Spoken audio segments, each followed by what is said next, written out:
जय हिंद साथियों, कैसे हो? आज हम लोग स्टार्ट करने वाले हैं। जो विद्यार्थी बोर्ड एग्जाम का पेपर देकर आए हैं उनके लिए जो है आज का सेशन बहुत ज़्यादा इम्पोर्टेंट है, क्योंकि आज जो हम लोग कक्षा 10 का साइंस का जो पेपर हुआ है उसका आंसर की देखने वाले हैं, जो कि बेहतरीन तरीके से हर एक प्रश्न का आंसर देखने वाले हैं।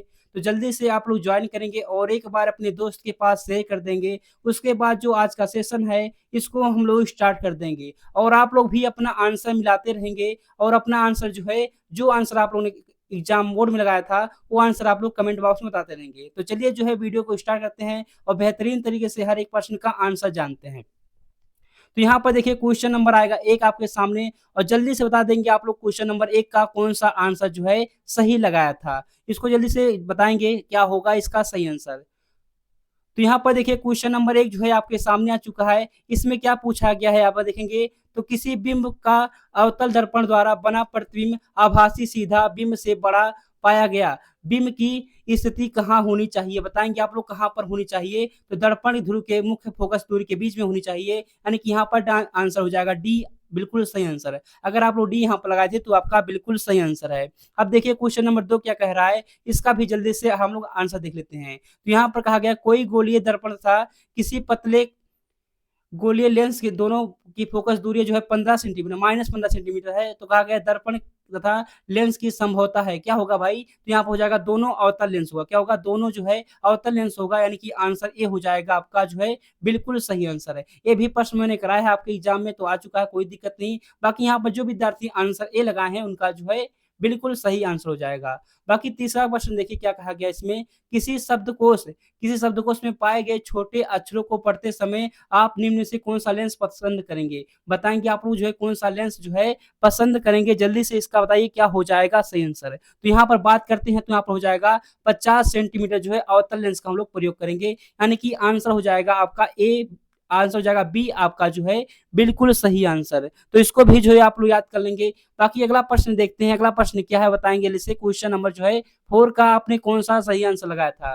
तो क्वेश्चन नंबर 4 यहाँ पर देख पा रहे हैं आप लोग, पूछा गया है मानव नेत्र जिस भाग पर किसी वस्तु का प्रतिबिंब बनता है वह क्या होता है। रेटिना तो सभी विद्यार्थियों को पता है, लेकिन यहाँ पर डिश पता हो जाएगा, दृष्टि पता हो जाएगा, बिल्कुल सही आंसर, यानी कि डी आंसर आप लोगों ने बिल्कुल सही आंसर है।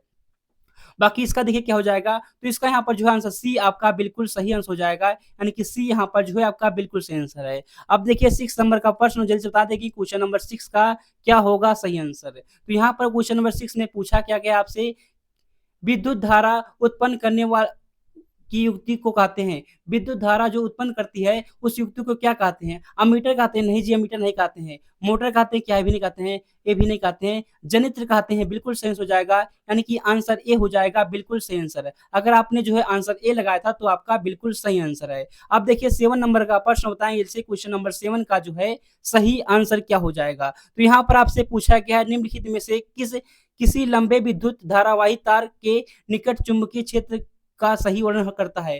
कौन जो है सही वर्णन करता है पूछा गया है। तो आप लोग लगाएं, यहाँ पर आंसर डी हो जाएगा आपका, बिल्कुल सही आंसर है। यहाँ पर डी आंसर जो है आपका सही आंसर था। आपने कौन सा आंसर लगाया था जल्दी से बताएंगे। तो यहाँ पर पूछा गया चुंबकीय क्षेत्र की संकीर्ति जो है क्षेत्र रेखाओं का जो है केंद्र तार होता है, ये जो है आपका बिल्कुल सही आंसर है। इनकी देखेंगे तो आंसर हो जाएगा आपका डी, यहाँ पर बिल्कुल सही आंसर था।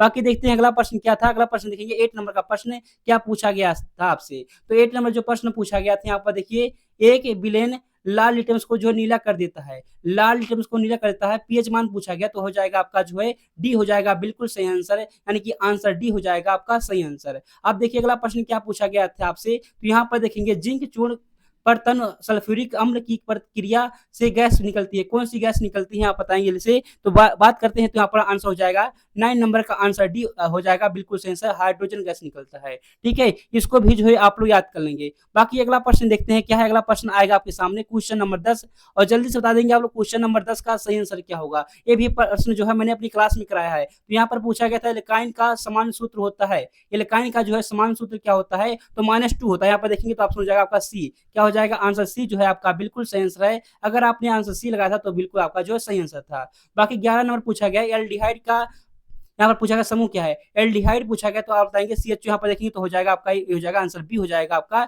बिल्कुल सही आंसर। CHO होता है ना, तो यहाँ पर देखेंगे आंसर बी हो जाएगा आपका बिल्कुल सही आंसर है। बाकी देखते हैं 12 नंबर प्रश्न होता है इंग्लिश से, क्वेश्चन नंबर 12 का सही आंसर क्या होने वाला है। तो यहाँ पर जो आपसे पूछा गया है, निम्न में से कौन सी धातु अम्ल से हाइड्रोजन गैस को विस्थापित करती है, हाइड्रोजन को विस्थापित करती पूछा गया है। कौन जो है हाइड्रोजन गैस को विस्थापित करता है, यही पूछा गया है आपसे, जल्दी से बताएंगे इसका जो है कौन सा हो जाएगा सही आंसर। तो बात करते हैं यहाँ पर प्यारे बच्चे, जो आंसर हो जाएगा आपका क्या हो जाएगा, आंसर ए हो जाएगा बिल्कुल सही आंसर। तो इसको भी जो है आप लोग लगाए होंगे तो बिल्कुल सही आंसर है। बाकी 13 नंबर प्रश्न देखते हैं क्या है, क्वेश्चन नंबर 13। तो इसमें जो पूछा गया है, निम्नलिखित में से किस यौगिक के कीटोनी समूह उपस्थित है, किसमें पूछा गया कीटोनी समूह जो उपस्थित है, कीटोन किसमें है, तो ऑप्शन डी देखेंगे तो यहाँ पर जो आंसर डी में आपको लग रहा है, यहाँ पर देखेंगे तो बिल्कुल सेंस हो जाएगा डी आंसर। अगर आपने लगाया था तो आपका बिल्कुल सही आंसर था। बाकी देखते हैं अगला प्रश्न क्या है, बताएंगे इसे। क्वेश्चन नंबर जो है 14 का क्या हो जाएगा सही आंसर। तो यहाँ पर पूछा क्या गया है, देखेंगे यहाँ पर पूछा गया है, मानव में निम्न से कौन से उत्सर्जन तंत्र है, बताएंगे कौन सा जो है उत्सर्जन तंत्र से संबंधित है। तो देखेंगे आमाशय है नहीं जी, प्लीहा भी नहीं है, हृदय भी नहीं है, यानी कि वृक्क हो जाएगा बिल्कुल आपका सही आंसर, यानी कि डी हो जाएगा आपका सही आंसर। 14 नंबर का डी आंसर यहाँ पर जो है आपका बिल्कुल सही आंसर था।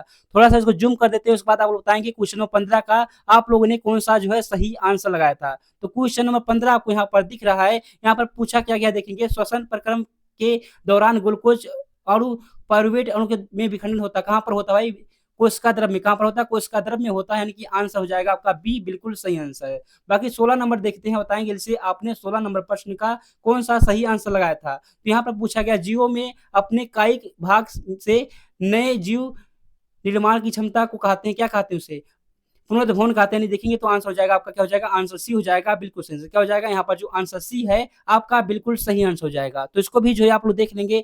बाकी 17 नंबर प्रश्न देखते हैं, बताएंगे जैसे क्वेश्चन नंबर 17 का कौन सा होगा सही आंसर भाई यहाँ पर। तो क्वेश्चन नंबर 17 में देखेंगे कहा गया है, निम्न में से कौन बीज में परिवर्तित होता है, कौन जो है बीज में परिवर्तित होता है, ये पूछा गया है। तो बीजांड हो जाएगा बिल्कुल सही आंसर, यानी कि ए हो जाएगा यहाँ पर आपका सही आंसर। बाकी देखो 18 नंबर प्रश्न क्या कह रहा है, बताएंगे इसे। क्वेश्चन नंबर 18 का कौन सा आप लोगों ने सही आंसर लगाया था। तो यहाँ पर कहा गया डीएनए का वह भाग जिसमें प्रोटीन संश्लेषण के लिए सूचना होती है कहलाता है, क्या कहता है, जीन कहता है ना, बिल्कुल जो है जीन हो जाएगा आपका बिल्कुल सही आंसर, यानी कि बी हो जाएगा जो है आपका बिल्कुल सही आंसर है। बाकी 19 नंबर प्रश्न देखते हैं, बताएंगे जैसे क्वेश्चन नंबर 19 का क्या होगा सही आंसर है। अगर मान लीजिए आपके पास कोई दूसरा सेट है तो आप लोग जो है कमेंट बॉक्स में कह देंगे, तो जो है टेलीग्राम पर ज्वाइन हो जाएंगे वहां से, ठीक है, वहां से जो है आप लोग अपना पेपर भेज सकते हैं। बाकी यहाँ पर कहा गया निम्न में से कौन एक कृत्रिम परितंत्र का उदाहरण है, कौन सा भाई, स्थल घास ये नहीं है, घास स्थल भी नहीं है। देखेंगे यहाँ पर हो जाएगा 1 जो है आपका बिल्कुल सही आंसर, यानी कि बात करते हैं यहाँ पर जो हो जाएगा बी आपका बिल्कुल सही आंसर।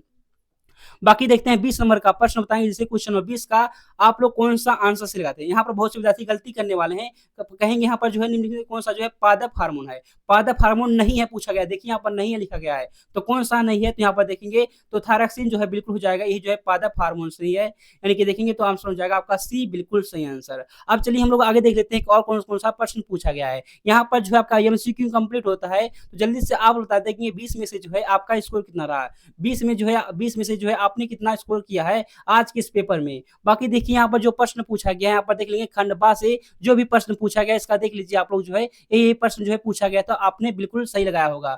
बाकी जो है आज की क्लास में इतना ही, बाकी और आगे आप लोग देख लेंगे। बाकी अगर आपके पास कोई दूसरा सेट है तो आप लोग जो है कमेंट बॉक्स में जो है कह देंगे, टेलीग्राम पर ज्वाइन करके वहां पर जो है आपको मिल जाएगा तुरंत, ठीक है, वो भी पेपर आपको सॉल्व करा दिया जाएगा। यहाँ पर देख लेंगे यही सब प्रश्न पूछा गया, तो बिल्कुल इजी प्रश्न था, आप लोग आसानी से कर सकते हैं, ठीक है।